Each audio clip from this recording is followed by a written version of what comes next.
Hai Baraya Handayani, bertemu kembali dengan saya, Sisda, pengajar fisika di SMA Handayani 1, Pamengpeuk.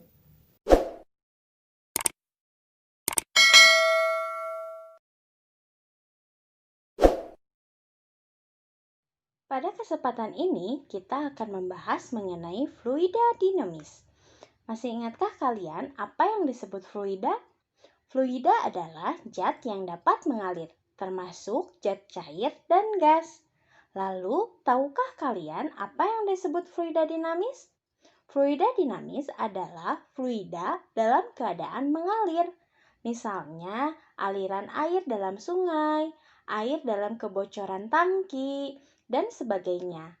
Namun, dalam pembahasan ini pula ada syarat yang harus dipenuhi, di mana fluida yang kita bahas harus dianggap sebagai fluida ideal. Suatu fluida dianggap sebagai fluida ideal ketika memenuhi 3 syarat ini. Pertama, alirannya laminer. Alirannya laminer artinya kecepatan titik aliran tidak berubah terhadap waktu. Kedua, viskositasnya rendah. Artinya tidak ada gesekan pada aliran tersebut. Ketiga, tidak kompresibel atau volume dan massa jenisnya tidak berubah karena pengaruh tekanan. Pernahkah kalian memperhatikan aliran air sungai? Jika kita perhatikan aliran pada sungai, terkadang air sungai itu deras, tapi terkadang juga tidak. Lalu, bisakah besar aliran sungai tersebut dihitung? Ya, aliran sungai bisa dihitung menggunakan besaran yang dinamakan debit. Debit ini berfungsi untuk menghitung besar dari aliran sungai dalam satuan waktu tertentu. Debit didefinisikan sebagai besaran yang menyatakan volume fluida yang mengalir dalam satuan waktu tertentu.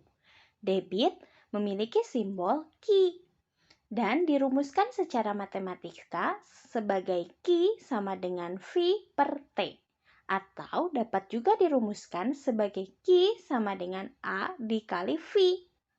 Hati-hati, V di sini ada V besar dan ada V kecil. V besar menunjukkan besaran volume, sedangkan V kecil menunjukkan besaran kecepatan. Pernahkah kalian menyiram tanaman menggunakan selang?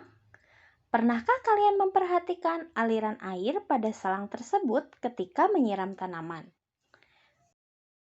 Pada video ini terlihat seseorang sedang menyiram tanaman menggunakan selang air. Ia akan menyiram pohon pertama, kedua, ketiga, dan keempat dengan jarak yang berbeda dari tempatnya berdiri.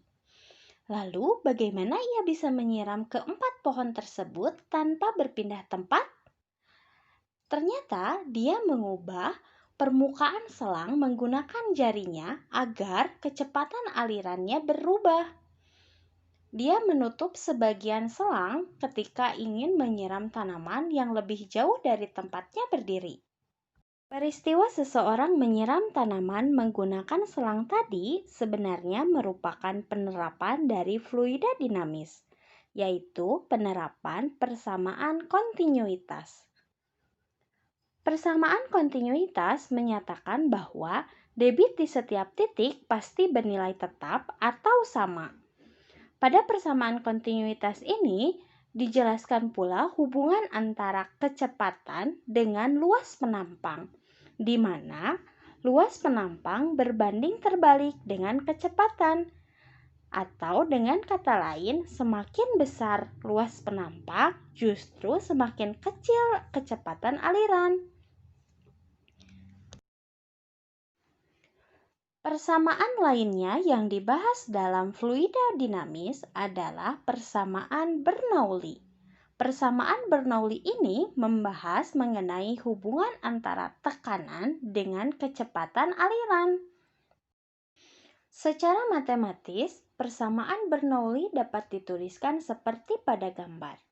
Bernoulli ini sebenarnya sudah kita terapkan dalam kehidupan sehari-hari loh, yaitu untuk mengalirkan air dari dalam tanah ke kamar mandi rumah.